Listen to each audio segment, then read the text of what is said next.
Stephanie Sims, S-I-M-S. To her left is Johanna Gade. I'm sorry, can I ask you to hold your voice down? We're trying to hear from the nurses. Y-U-H-A-N-A G-I-D-E-Y. We'll get started in just a minute, and they'll speak briefly and read off the names of nurses who passed away. Then we'll ask questions. We do ask you to maintain social distancing at all times. When this is finished, these two nurses plus two policy specialists from National Nurses United, Ken Zinn, the National Political Director, and Amira Saquira, the lead legislative advocate, will be available to answer any questions you might have about federal policy. We're going to begin now. Okay, hold on. Can we just deal with him first? Sorry, no. I have a right to do too, but I have to wait. Get that on. Sure. There's a cop over there. There's a cop over there. There's a cop over there on the bike.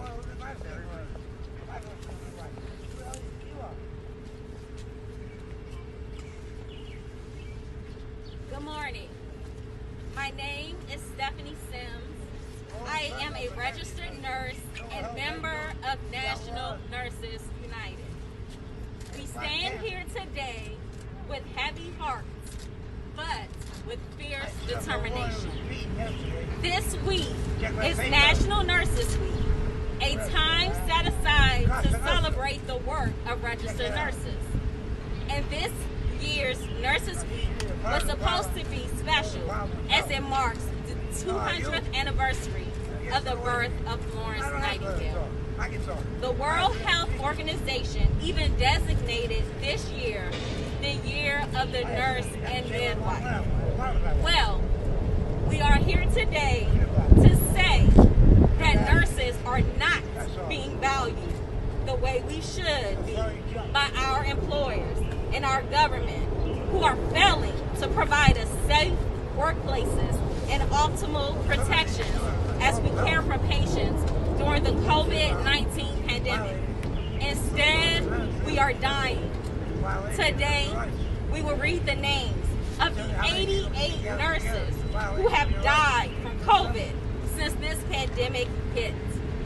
Just to give you perspective, when we were here last, we were protesting in front of the White House just 2 weeks ago. We read the names of 46 nurses. We have placed a pair of shoes for each nurse we have lost. We ask you to imagine the nurse who would have walked in these shoes. Imagine this nurse working hard to realize their dream of becoming a nurse, applying for school, pulling all-nighters, studying for a chemistry or anatomy and physiology exam. Imagine the nurse's hands as they prepare to draw blood or assist in a life-saving surgery or the birth of a child. Imagine this nurse filled with love and compassion for their patient and celebrating when that patient returns to health into the arms of their loved ones. Imagine this nurse filled with love and hope for their patient, seeing that hope drain away and fighting back their own tears as they sit with the family to offer comfort and support when that patient passes away. Know that these shoes stand for someone who woke up in the morning, or maybe in the afternoon, or the middle of the night, who pulled on their scrubs, kissed their children or other loved ones goodbye, and headed to work, knowing they were walking into danger. But yet, they went. Like the nurse at my hospital here in Washington, D.C., Helen Gabodi. Helen was a kind-hearted, generous person and dedicated herself to her patients, family, and friends. Helen got sick from COVID exposure at work. It didn't have to be this way. This death, like so many others, could have been prevented. Because these nurses put their patients above all else. They were committed to caring for those at their sickest, those in need, those trying to make it through their darkest and loneliest moments. They were committed to protecting others from the ravages of illness and being that voice, that advocate for their patients. But who was there protecting these nurses? How many of these nurses worked in the hospitals that were long on patients but short on N95 respirators? How many of these nurses were failed by chaotic and haphazard protocols, which left them vulnerable to exposure and illness? How many of these nurses died because this administration, this Congress, our elected officials, our government agencies failed to act, to lead, and to protect them? We stand here today, our hearts full of pain, but also with determination and demanding action. It is past time for this president and Congress to act. It is past time for this president to fully use the Defense Protection Act and mandate that this country's manufacturers produce the personal protective and other medical equipment that nurses and other healthcare workers need to be safe, to protect their patients and our country, and to do so in the volumes required to meet the needs of our caregivers. If President Trump won't do it on his own, Congress needs to compel him to do so. Additionally, it's past time for Congress to direct the Occupational Safety and Health Administration to establish an emergency temporary standard on infectious diseases so that there are enforceable rules so that employers are required to provide the optimal personal protective equipment to protect healthcare workers during this pandemic. Every nurse on every shift in every hospital is putting themselves on the line during this pandemic. It is time for the country to step up and protect them as they fight to protect us. During this National Nurses Week, we ask you to show your thanks, not by calling us heroes, but by calling your congressperson and senators and demanding the Defense Production Act be fully invoked and that OSHA standard be established to save nurses' lives. We will now read the names of our fallen nurse colleagues. Maria Lopez, 63 years old, from Illinois. Sheena Miles, 60, Mississippi. Marsha K. Bantle, 65, Indiana. Robert David Reisinger, 57, Illinois. Neff Rios, 37, Tennessee. Maria Gabion, New York. Romeo Akata, New York. Samantha Collins Weisinger, 29, Michigan. Gabriel Chinwendu, Washington, D.C. Joyce Pacubas LeBlanc, 53, Illinois. Stephen Malagraf, 55, New York. Celia Yap Banago, 69, Missouri. Marlino Gagas, New York. Felicia Allende, 68, Illinois. Sheila Campbell, 66, Pennsylvania. Carla Dominguez, 33, Texas. Emma Goolsby, New York. David Barea, 35, Nevada. David Blago, 55, New York. Ryan Slattery, 43, Pennsylvania. Faye Jackson, 75, Alabama. Roxanne Bent, New York. Lois Ashcroft Morrell, 57, Arkansas. Celia Marco, 61, California. 58,000. Rosemary Sell, 81, New York. Rebecca Yee, New York. Levat Clan, New York. Pamela Orlando, 56, New Jersey. Maureen Lunny, New York. Helen Gabodi, 55, Washington, D.C. Joyce Brown Wigfall, New York. Anajat Miller, Illinois. Marcus, 59, Louisiana. Jennifer Anderson Davis, 44, Missouri. Ellen T. Schreiner, 68, Ohio. Ernesto Adi de Leon, New York. Rose Paldon, 63, Massachusetts. Evelyn Carroll, 69, Maryland. Gwen Agbor Ako, 53, Maryland. Susan Segundo, New York. Yao Asante, 63, New York. Maria Pryor, 59, Massachusetts. Delissimo Tom Luna, 62, New Jersey. Rosemary Katsu Lagaro, 52, New York. Danielle Hedrick DeCenso, 33, Florida. Paul Anthony Comagay, California. Mary Ellen Porter, 65, New York. Whitney Valance, 37, North Carolina. Alexandra Farber, 27, Georgia. Thais Matisse, 60, New York. Gloria Minor, New York. Alayama John, 65, New York. Unknown Nurse, Texas. Bianna Thompson, 52, Nevada.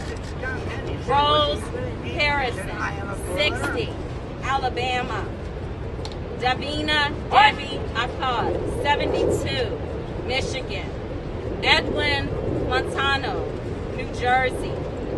Angela Lewis, New York.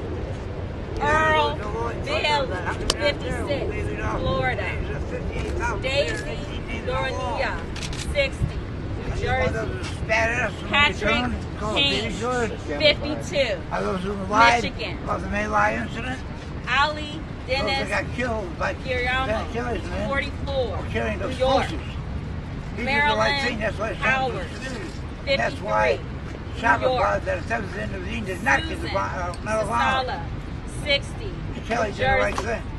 Elizabeth Bartolomeo Del Mundo, 59, New Jersey. Angeline Bernadette, 52, Connecticut. Dorothy Jean Bowles, 65, Mississippi. Sonia Roman, Puerto Rico.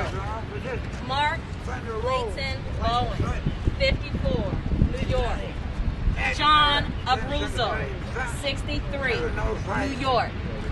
Lisa Ewald, 54, Michigan.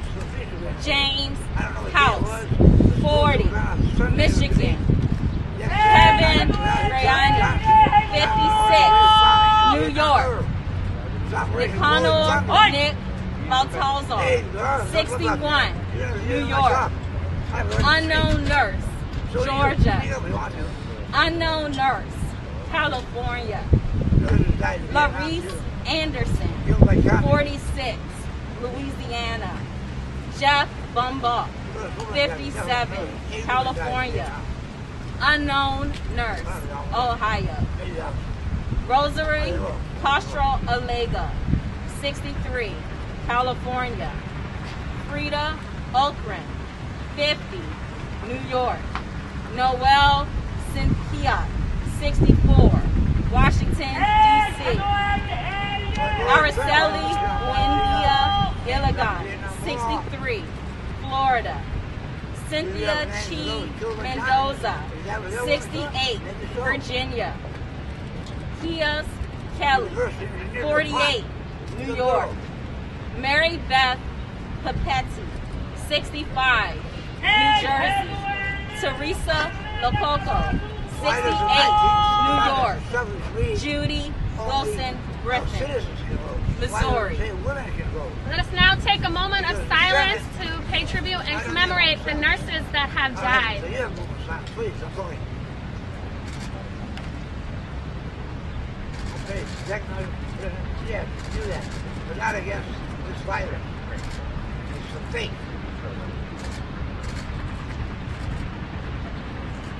It's driven by those identified by the president. Just follow it. Once he allegedly wants to take Lysol. Come on, wake up. You realize that when they're wrong, you have to act like the Romans do. They uncover them. They expose themselves. We told them that a long time ago. We're cautioning them about the military-industrial complex. They now started because of the rubber plantations from the tire company. Then the drug started going to all the higher-ups, the totalitarians. Higher-ups and all. And why did no bushes grow in the central highlands of Vietnam? The dogs pissed on them. The dogs tasted pissed on them. Who was director of the CIA at the time? Who infiltrated the hippie movement? CIA. Who caused all the trouble? CIA. Who became president? So Stephanie and Johanna will be taking questions over here with our policy specialists. We'll move over here now. Safely, we ask that you maintain 6 feet between you and the nurses. We will not be interviewing the other nurses, just these two to the side. Hi, Stephanie. I'm Danielle with WAMU here in Washington. Could you tell me your full name and title? My name is Stephanie Sims, and I'm a registered nurse in Washington, D.C. I work at MedStar Washington Hospital Center. Why did you come out for this protest today? National Nurses United, we are the largest I came to this protest today to bring attention. We're trying to maintain the 6 feet. Does the mic get to what you need to go ahead? I came to the protest today to bring attention to the nurses. Hey, can you guys move over a little just so we don't get in each other's sound? We're here today to bring attention to the nurses nationally that really need the N95 and full PPE at the hospitals that, we're caring for these patients. Do you feel that shortage at your hospital? Thankfully, I do not feel the shortage at my hospital, but I feel for the nurses that are working at other hospitals where they are experiencing shortages. If I can add in. Hi, I'm Johanna. Good day. I am from MedStar Washington Hospital Center. I've been a nurse for a little over 3 years. Just to add in that although we are being told there isn't a shortage and we have supplies right now, they are rationing our supplies. So we are being given just one N95 mask to last us a 12 to 13 hour shift. The same goes for other PPE as well. We're experiencing the same shortage with face shields. We're also experiencing it with gowns where they're rationing our supplies. They have taken them from us. They have locked them in our manager's office and are, again, rationing our supplies. You're saying here in Washington they've taken your PPE? That is correct. That's what I'm saying. You mentioned a colleague, Helen, who passed away. What was her story? So Helen worked at MedStar Washington Hospital Center, and she became ill with COVID, and unfortunately she succumbed to COVID. Did you know her? I did not know her personally, but I do know nurses who knew Helen, and they are very saddened by this. Do you feel safe going to work?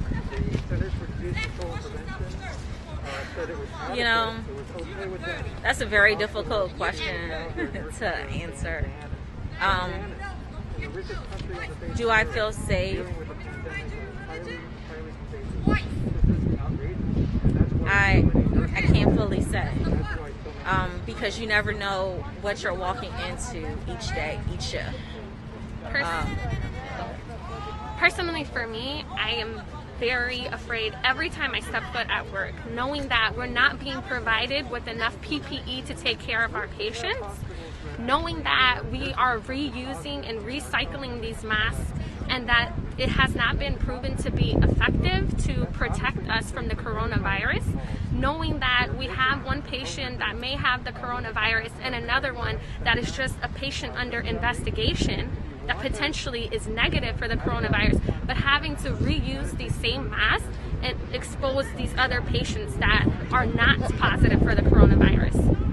And we also know that using these masks for a long duration of time, for a longer period of time, also increases our exposure to the coronavirus and us potentially taking it from the workplace and bringing it back home to our family members, who are children, who are elderly folks.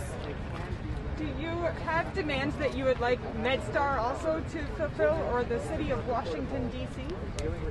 Absolutely. So we were speaking earlier on the Defense Production Act. So with the Defense Production Act, although the president has signed off on it, we need for it to be enforced. As well as OSHA, that's another thing that we discussed earlier, for them to have a temporary emergency infectious disease standard to also enforce as well. So we're asking that if we are being told that we do not have a shortage in our hospital, that we do not have supplies rationed. And what do you want from the city of D.C.? So the city of Washington has already designated and given hospitals $25 million. $4 million went to Washington Hospital Center recently within the past week to 2 weeks. We're asking that that money that's been given to them for this coronavirus pandemic, the surge that we're seeing, be invested in their employees, be invested in us, be invested in purchasing PPE, be invested in guaranteeing that the right isolation precautions are being taken. Can you tell us a little bit about yourselves, from just basic, how do we spell your name, but also do you have children that you're coming home to? Yes, my name is Stephanie, Stephanie. My last name is Sims, Sims. And I am coming home to an 11-year-old son. And how about you? And my name is Johanna Gidey. That's Yuhana, last name Gidey. Again, I'm from MedStar Washington Hospital Center. I've been a nurse for a little over 3 years. And although I do not have children, I have siblings and parents that I come home to on a regular basis. Do you feel that you are able to keep your family safe at this time? I try to take all precautions to keep them safe, but there's no guarantee that when I'm coming home, I'm fully keeping them safe. I try to use social distancing. I try to limit my interaction with my family when coming home, but how do you tell an 11-year-old you can't give them a hug? As for me, I do not feel 100% safe that I'm not exposing my family members to the coronavirus. Even if we're asymptomatic, we're still being told to come to work, even if we've potentially been exposed to patients. Sometimes, for instance, patients will come back negative up to 3 times with the coronavirus test that we have, and the 4th time they'll be positive. But already by that time, we've been exposed to the coronavirus multiple times. This has happened numerous times in our hospital, and I'm sure other places as well. So even with that being the case, they are not testing us until we're symptomatic. So we could be asymptomatic, still with the coronavirus, and potentially exposing other people, our family members, and we would not know. How many nurses are you commemorating today? Today we are commemorating 88 nurses who have lost their lives due to COVID. Do you fear for your own? Yes. Yes, I do. I'm afraid every single time I go to work. I'm afraid having to know that I have to reuse the PPE, which we've learned in school, which is well known from the CDC, WHO, that this is not guaranteed to prevent transmission of the coronavirus. We cannot be reusing these masks going from one patient's room to another. And now, even worse, in our ICUs, they are pushing for us to take care of 3 patients when the standard is either 1 nurse to 1 patient or 1 nurse to 2 patients. But what we're seeing here is things getting progressively worse in our hospital. So we've been asked to bring you over here for some other reporters. If you want to come over, please. But may I hold this for you? Sure, absolutely. Thank you both for sharing. Do you mind just telling me how I can get in touch with you? Happy to give you a number. Happy to give you a number. Hi, everybody. Hi, good. Sorry, hold on one second. Stephanie, Hi, Ann. Yeah, I get an interview very quickly. Yeah, sure. So if you could just tell me a little bit of what we saw today. Yeah, so I really want to thank everybody who tuned in today for joining us as we honor the nurses who we lost due to insufficient personal protective equipment, or PPE, during this COVID-19 pandemic. And we actually wanted to ask folks to take action. We would like you to, first of all, add your name to our petition to Congress, and the website is protectnurses.org. Again, that's protectnurses.org. And we'd also like you to call 202-335-6015. Again, that number is 202-335-6015, and demand that Congress do everything in their power to protect nurses. So in wrapping up, as we honor the nurses who we have lost their lives to insufficient PPE due to the COVID-19 pandemic, we should take to heart the words that union activist Mother Jones said over 100 years ago. And that's pray for the dead and fight like hell for the living. So thank you so much for joining us today. Thank you. One quick question. Yeah. So how many nurses were you honoring today? We were honoring 88 nurses who've lost their lives due to COVID. What are you hearing in terms of with perhaps lack of PPE, or maybe going home scared with constant fear for their lives? I hear from nurses every day who are scared for their lives, who are scared for their patients and for their families and their community members. They're going into the hospital and they don't have the proper protection. They're having to reuse their masks every day, and they feel like they're spreading the infection from patient to patient and possibly taking it home to their families. Nurses are scared, like I said, every day going into the hospital.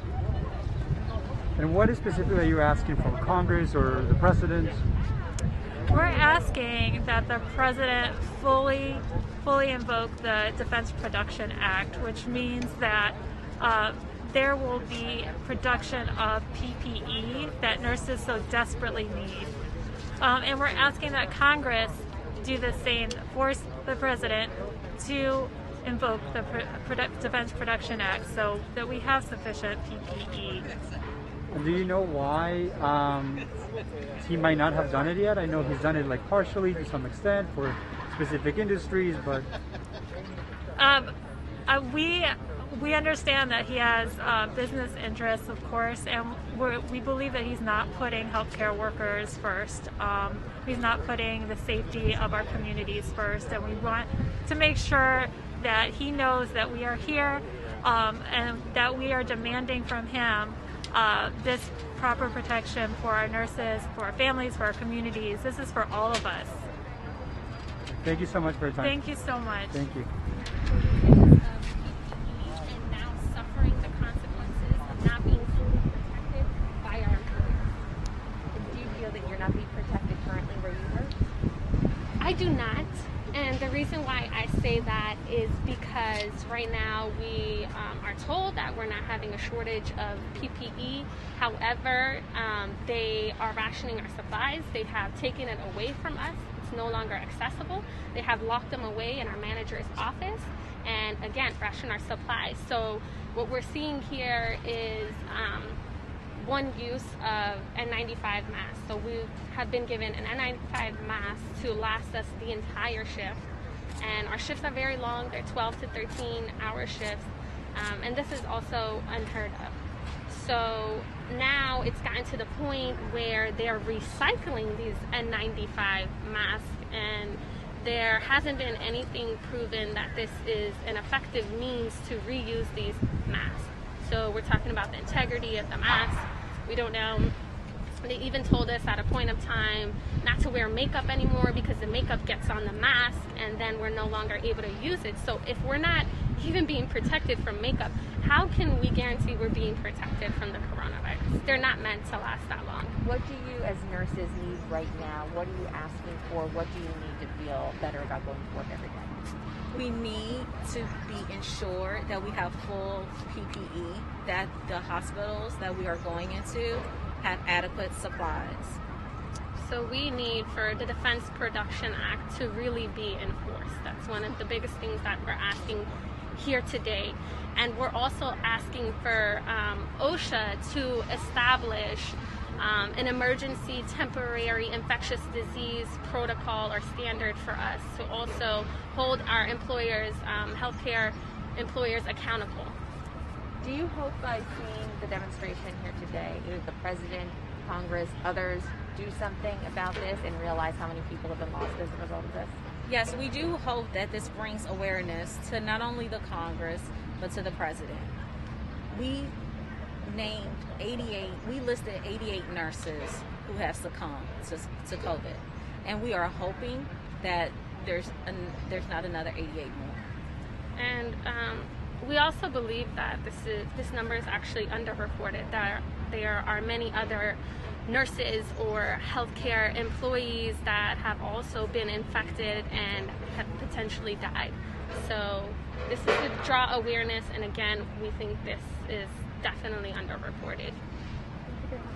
No problem. Thank you so much. Thank you. One more. Okay. It didn't end up being a problem. Can I just get your name? Yes.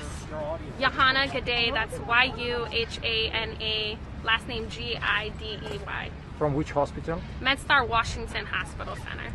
Hospital Center. Yes. Please. Stephanie, Stephanie, last name Sims, Sims, MedStar Washington Hospital Center. Here in Washington, D.C. Yes. Thank you so much for your No service. problem. Thank you. And just very quickly, what is the current protocol that you guys are using for PPE at your hospitals?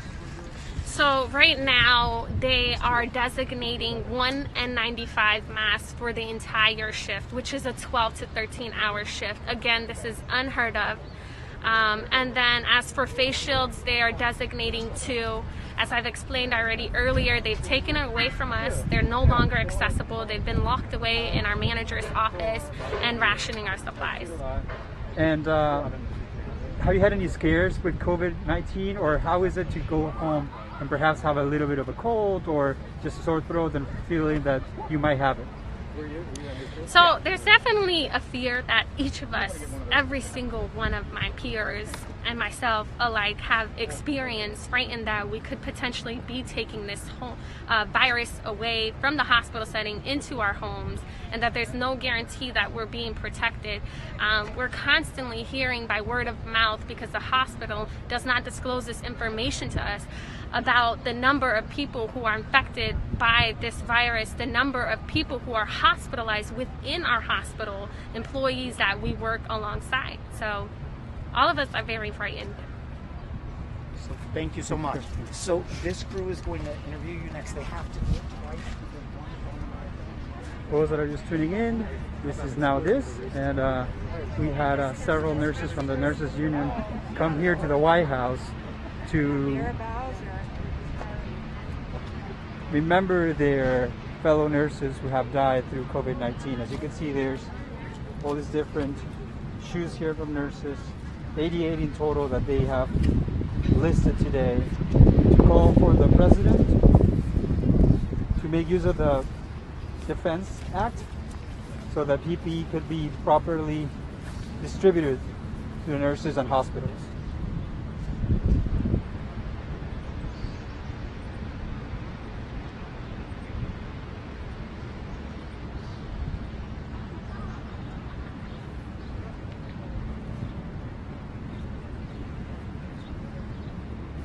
We heard from nurses saying that their PPE is being used for a whole shift of 12 to 13 hours, when the protocol, both from the CDC and WHO, doesn't call for that. Okay. So they feel a little bit betrayed in that sense. They're requesting for Congress and the President to act on the Defense Act. Fine. That's good. That's it, please. Yeah.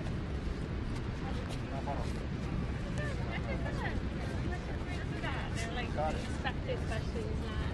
The reason I asked about your call signs, I lived in hospital for 2 years, so I was curious. Well, Thank you. years ago actually. It's been a while. Over here. Yeah, I'd like to do it over here. You okay? Loose? Sorry, I promised a break and then it didn't happen. No, I'm fine. Yeah, just Sure.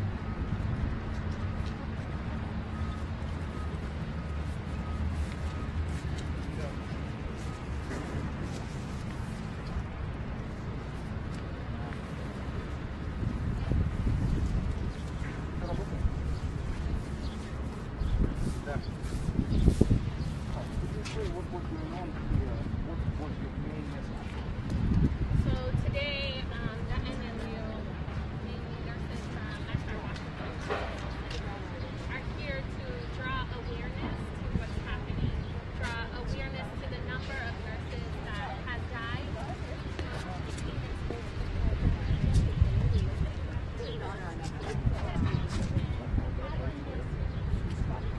Got it. I meant your colleague. Same.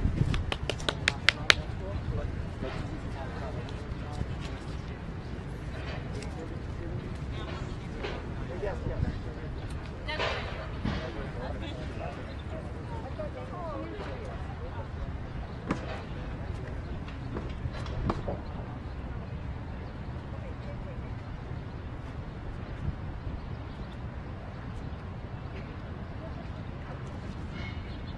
Okay, and all set? Yeah. Can we just for safety, can I just have you clap your hands right in front of your face? All right, just one clap. Perfect. Thank you.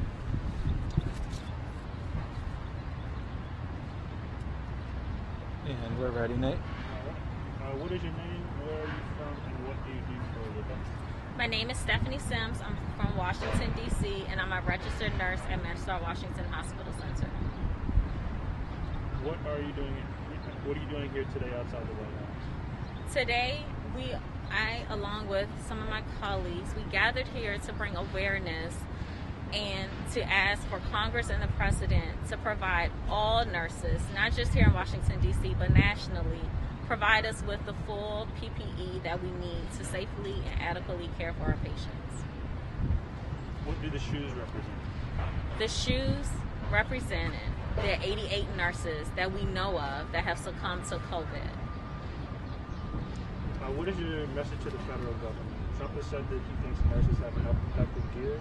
And what would you say to him? What do you want President Trump to know? My message to the President will be, we do not have enough PPE. We do not have an adequate amount, and that we need the Defense Protection Act to be started on. Even though it's been passed, we actually need it enforced. No nurse should have to wear an N95 mask for 12 hours. We should not be rationing the N95 mask. PPE should not be locked away in managers' offices and rationed to the staff that are caring for these patients in and out. What is your message to lawmakers? My message to lawmakers, please, please, please enforce the Defense Production Act. We have PPE, but it's not enough. We need more. What is your message to America? My message to America is to please stay safe, stay healthy, and continue with social distancing. What inspired you to be here today? I'm sorry, What inspired you to be here today? What inspired me to be here today is the countless lives that have been lost due to COVID. Nurses, doctors, and just regular, ordinary people. And it is my hope that we do not continue to lose any more people. And And what does this moment mean to you? This is a very inspiring moment. It brought me great gratitude to be here to represent nurses nationally, and I hope that it brings awareness. What needs to change to ensure the protection of frontline medical professionals? What needs to change is we need the production of more PPE. We need the production of N95 masks, of surgical masks, of gowns, face shields, hats, gloves. We need the production of all equipment needed to safely care for patients. You're reading off the Google Doc. I'm reading off the one with, why did you send this to me? The Google Doc? No, it's not the Google Doc. When did you send it to you? At 9:30. Okay, perfect.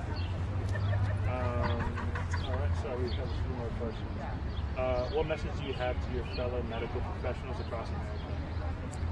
My message to my fellow healthcare workers: the fight isn't over.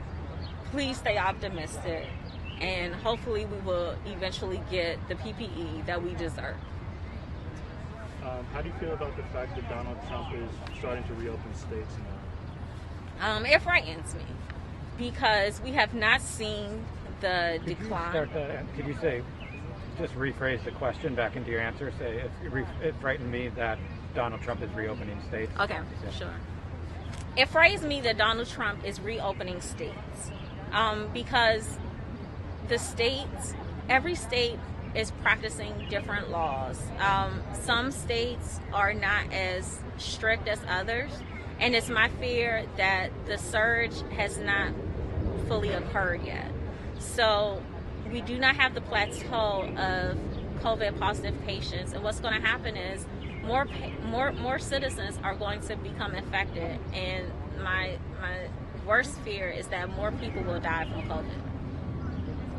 Can you describe a little bit about what it's like inside the hospital right now? What it's like in the hospital? Right now, the overall feeling in the hospital is a little fear because you're walking into a facility of the unknown. You do not know if your patient that you're going to encounter today has COVID or not. You do not know if your fellow colleague that's standing beside you has COVID or not, because we are not being told which colleagues are which colleagues have COVID. You see them today, and then they're not here tomorrow. So it's just a sense of fear of the unknown, of everything that's going on. Do you think people understand the severity of the outbreak? Do you think people know how serious it is? I do not fully think that people fully understand the severity of the outbreak of COVID. It's unfortunate that some people view it as like a common cold. Some people feel as if it's their American right to continue to go out in public, whether they're asymptomatic or not. And that's the biggest concern, that this disease, that this virus is spreading, and it's spreading rapidly, and we do not have enough data, we do not have enough information to know how to decrease the full spread of the COVID. And what would you say to those people who might not understand how serious it is? For those that do not fully understand, I would say just try to continue to practice social distancing. Please try to stay safe and healthy. Please understand that it is not in our best interest to fully reopen all of the states because so many people are dying unnecessarily. So many people are sick. I do understand that, you know, people are feeling the hit of not being able to work, but what I want people to do is to be able to work one day and to be able to go to work safely one day. My biggest fear is that this country will fully reopen and so many more people will become sick and so many more people will die. She's been out in the sun a long time, guys. Can we give her a break? Yep. Super. We can move to that. Johanna is ready to step up. Thank you very much. Stephanie, you were great. If they came in, I can grab it. It's okay. Thank you. Yeah, you just sent them. If he sent them this morning, I just need 1 second. I apologize. I have to. I know it probably doesn't matter, but I have to do it.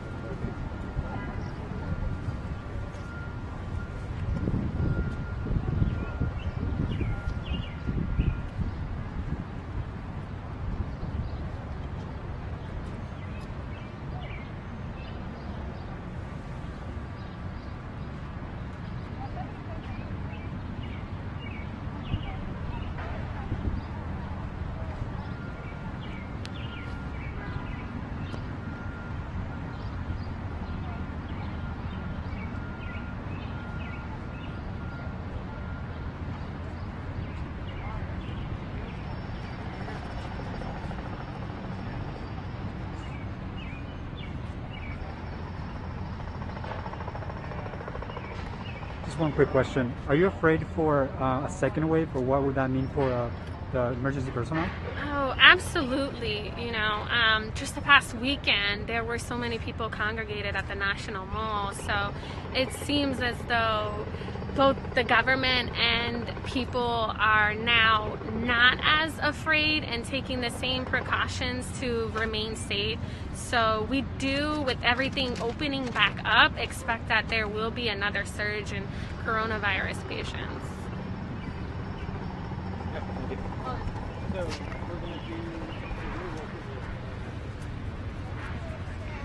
For those that are just tuning in, this is NowThis. We've been right out here at the White House where the Union of Nurses have been gathering to honor their fellow nurses who have died because of coronavirus, 88 of them. They had a couple of shoes laid here. They listed every single one of them. We have interviewed a couple of the nurses too. They talked about their concern and how they want the Defense Protection Act to be enforced and put into practice by the President as well as Congress to call for more PPE for them. They talked about how they've been using the same PPE for 12, 13-hour shifts, 1 mask per day.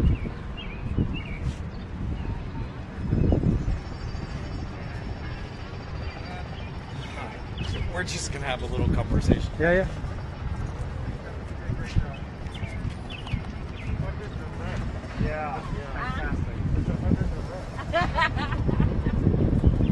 I was like, I was trying to talk as loud as possible through the mask. Yeah, sorry, there's only so much we can do in that situation. Yeah.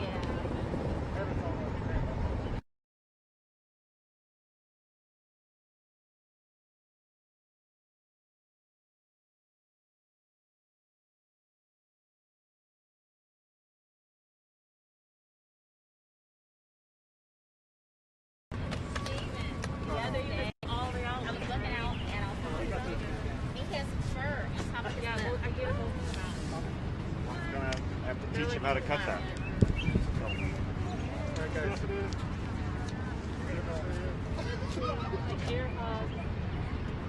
So for those that are just tuning in, we've been right across the street from the White House at Lafayette Park, where a group of nurses have gathered here to honor their 88 fellow nurses who have died because of coronavirus.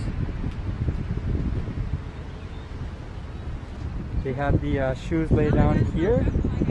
They've been telling us about how they are having to use the same PPE for 12, 13-hour shifts.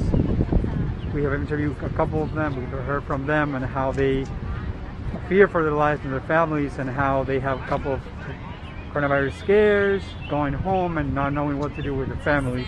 Like, take a picture of the work and text it to the teacher. And what they're asking for is for the Defense Protection Act to be fully extended to all PPE for nurses. They're saying that they have PPE at their hospitals, perhaps 1 mask per day, but the other PPE is being logged by managers of their hospitals here in Washington DC. That's what we heard. Still wearing PPE, still just being aware that this virus is still here,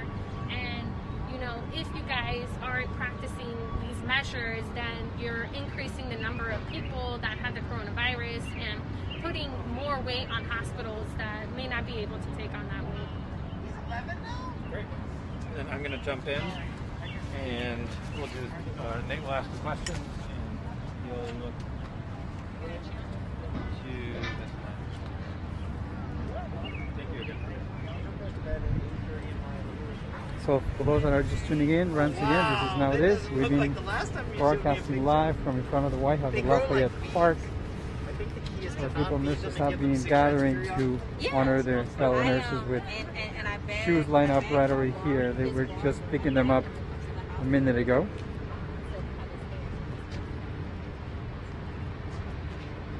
This is the side of the White House with very little people around, as you can imagine, because of staying orders signed by the mayor here in Washington, D.C.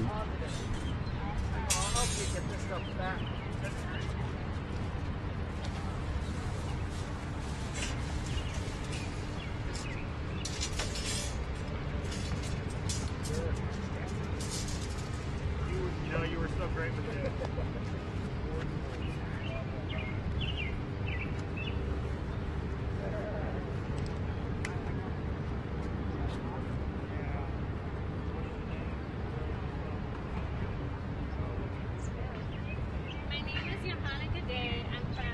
Washington Hospital Center, and I am a registered nurse.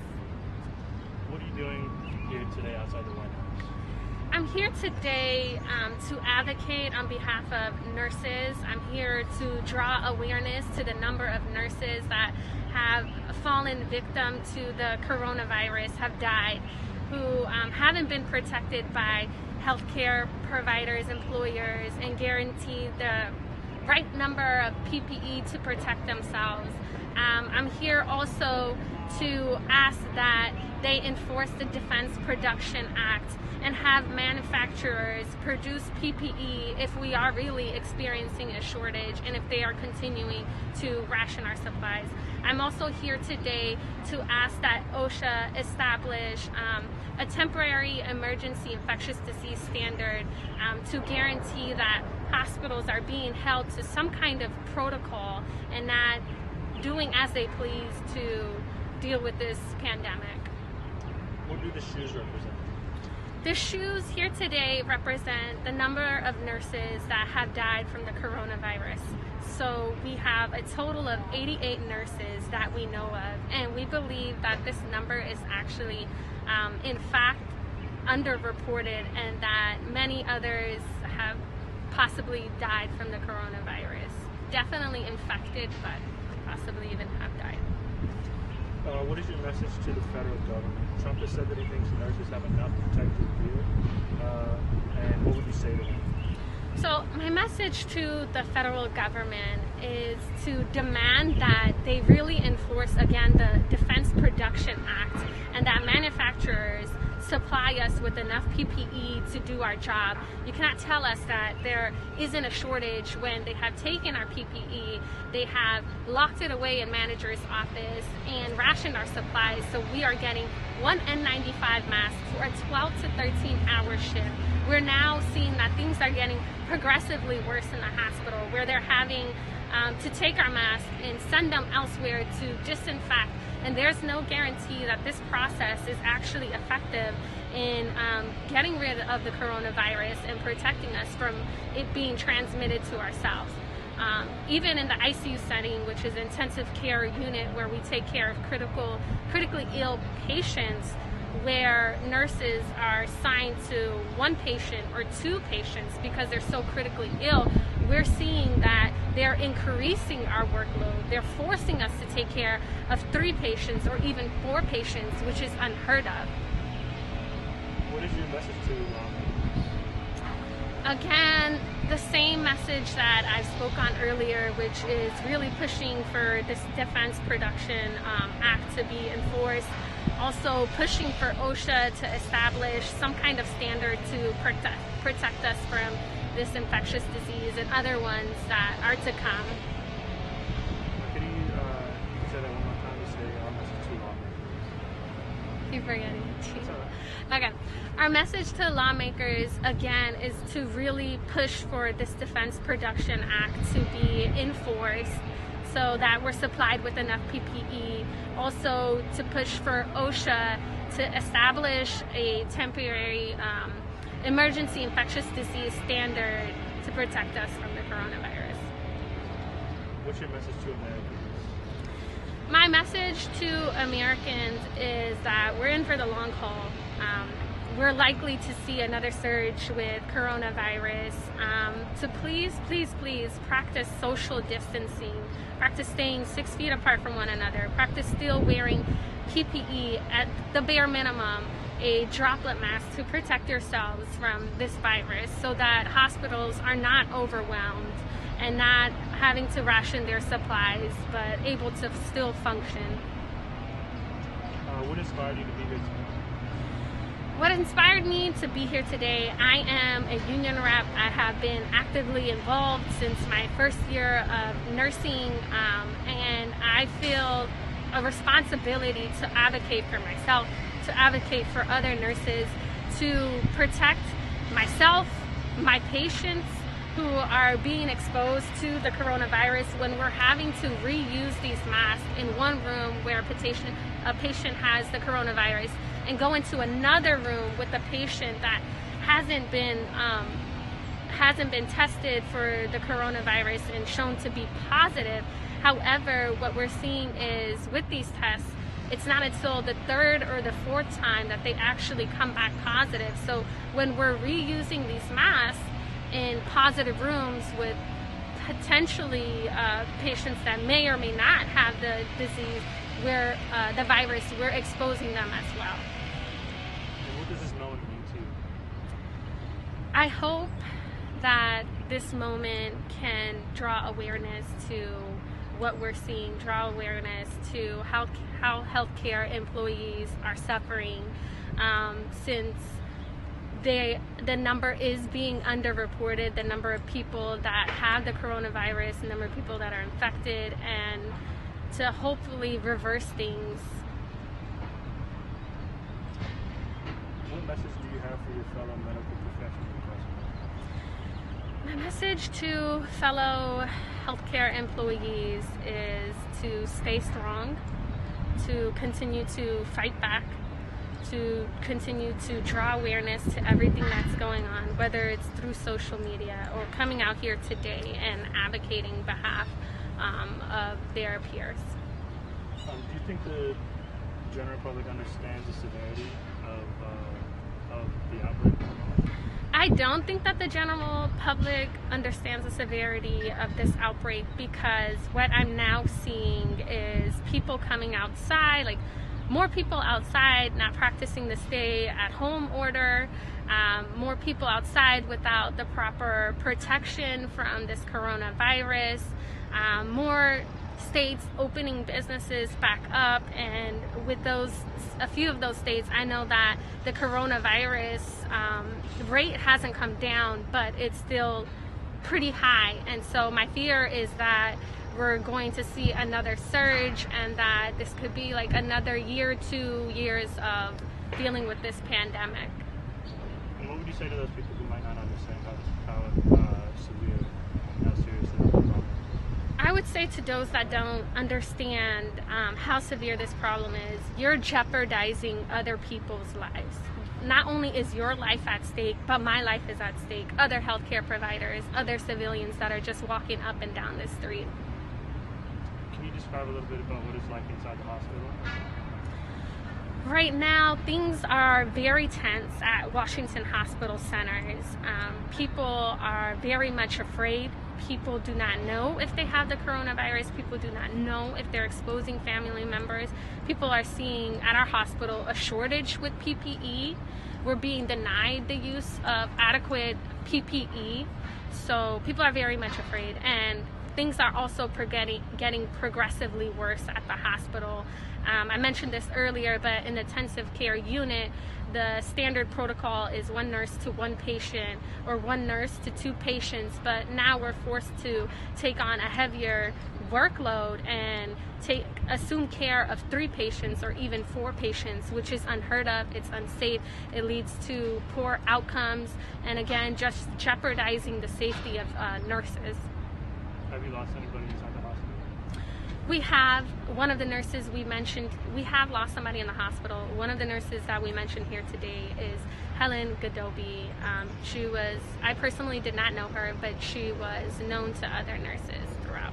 So, and she's not the only one that has come down with the coronavirus. There have been a number of other healthcare employees that came down with coronavirus.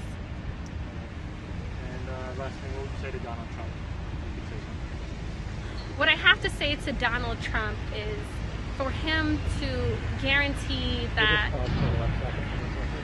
apologize.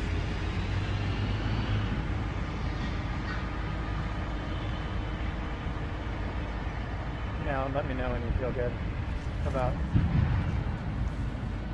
Okay. All right, let's try it once more. What I have to say to Donald Trump is for him to guarantee and make sure that the Defense Production Act is really being enforced, that manufacturers here in the United States are able to produce enough PPE so that we can take care of our patients. There is a shortage of PPE. Healthcare providers and other employees are dying from the coronavirus. So this is our reality. That should do it. Thank you very much. Yeah, really appreciate it. All right, take care. Sorry we were a bit late. I'm just Navarra. I'm from a Spanish newspaper. Yeah. Could we catch up a bit with a few questions? Sure. Thank you so much. I think you guys are the last ones. I only found out. I hope so. Only found out about Twitter when I saw the pictures of all the shoes, so we ran, but of course, takes a dang, while you missed it. to get here. So maybe we could start by you introducing yourself.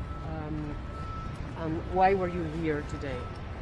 So my name is Johanna Gade. I work at MedStar Washington Hospital Center. I am a registered nurse, and I'm here today to advocate for myself, for other fellow nurses, to draw awareness to the coronavirus and how it's infected and even killed many nurses. We have a total of 88 nurses that have died due to the coronavirus that we are actually aware of. We believe that this number is actually underreported. How do you feel about your fellow American citizens, about their awareness about how this sickness works? I feel as though Americans are at the point where they're fed up from being cooped up inside. However, they do not understand that, you know, this is just the start of this pandemic. We don't know what it looks like. We're still expecting it to be around and infecting people even a year or 2 years later. So, you know, that is one of my fears. And how is it like, the situation inside the hospitals right now? So right now, at MedStar Washington Hospital Center and other hospitals alike, we are experiencing a shortage of protective equipment, PPE, and we're seeing things getting progressively worse. We're seeing our employees coming down with the coronavirus. So one thing that I have experienced, and this is happening again all throughout the hospital, is they have taken away our PPE, they have locked them away in our manager's office and rationed our supplies. So we're getting one N95 mask for the entire shift, which is a 12 to 13 hour shift, which is unheard of. We're potentially exposing other patients, potentially exposing ourselves and taking this virus with us home and exposing family members. And you're part of the National Nurses United. Aren't you afraid of having like retribution from your hospital for being here? So I am part of the National Nurses United, and I know I am within my right to be here today and advocate and speak up on behalf of myself and other nurses. So I'm not afraid. I would rather us be protected than be exposed in the hospital center. did you follow yesterday's meeting with President Trump when when one of your colleagues said that there is a shortage of PPE, and he said like, oh, it's sporadic, or it was just anecdotal? Do you agree with that? So I do not believe there is enough PPE to protect ourselves. This is well known because they're rationing our supplies. We're being told that there isn't a shortage, yet we're being given just one N95 mask for an entire 13-hour shift, and now it's gotten to the point where we don't even have enough supplies that they're sending it somewhere for them to disinfect and bringing it back to us, and there is no test to guarantee that this is actually effective in killing the coronavirus and protecting ourselves. So what we're seeing is we're being test subjects. They're testing it on us and seeing if it's effective or not.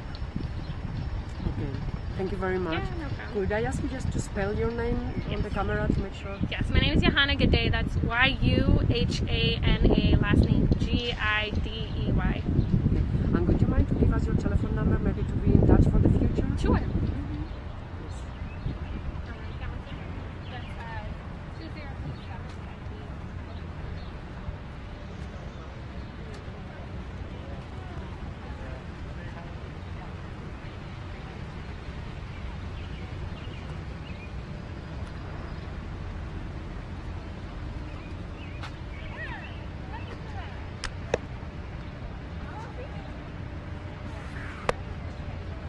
So for those that are just tuning in, we are right outside Lafayette Park by the White House, where a group of nurses from the Union of Nurses have gotten together to honor their fellow nurses who have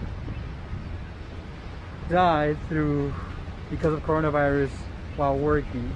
They were just laying down some shoes right over here, some white nurse shoes, and we have heard from them about the usage of PPE during a 13-hour shift, and how what they're asking for is the Defense Protection Act to be fully extended from President Trump as well as Congress to cover PPE, and for them to mandate for PPE to be manufactured, because they are concerned about shortages. They told us about how their managers have been locking the PPE in their offices.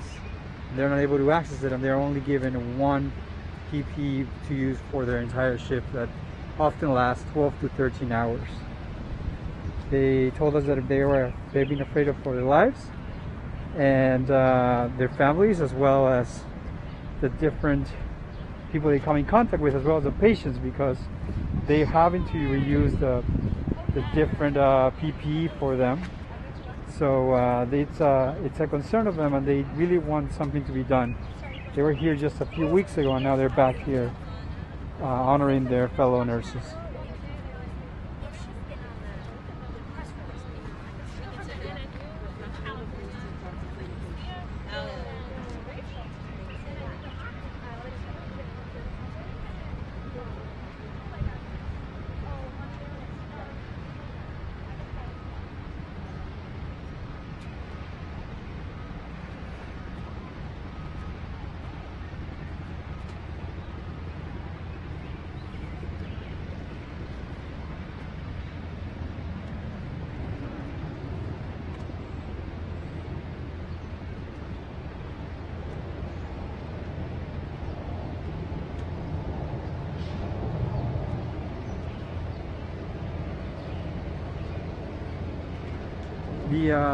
This space usually it's pretty packed with tourists taking photos by the White House, but as you can see here, there's barely anybody this time around actually taking photos or just doing any tourism whatsoever.